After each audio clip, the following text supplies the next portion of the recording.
already home to some of the most restrictive election laws in the country, Texas is now the latest state to see Republicans introduce a flurry of bills that could make it even harder to vote. Election fraud is unacceptable, and that's exactly why I made it an emergency item this session. Despite no evidence of widespread fraud in the 2020 election, Texas Republicans are calling for measures that would impose new limits on early voting hours and added requirements on mail voting.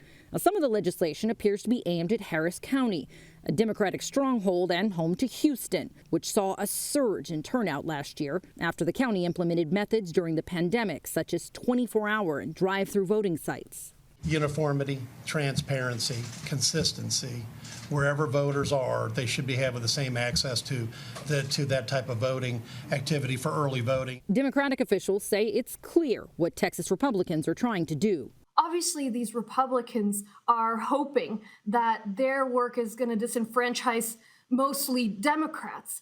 But the truth of the matter is, it's going to disenfranchise both parties. The left-leaning Brennan Center for Justice says it's tracking more than 250 bills in 43 states that would restrict voting access in some way so far this year.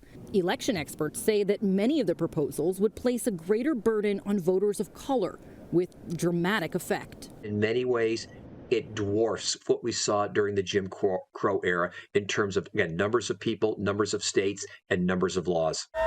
That's a point echoed by Stacey Abrams about the sweeping election bills moving forward in her home state of Georgia. I do absolutely agree that it's racist. It is a redux of Jim Crow in a suit and tie. And so the only connection that we can find is that more people of color voted, and it changed the outcome of elections in a direction that Republicans do not like. Now, Georgia became ground zero for former President Trump's big lie after President Biden flipped the state in November, and then Democrats won a pair of Senate seats there.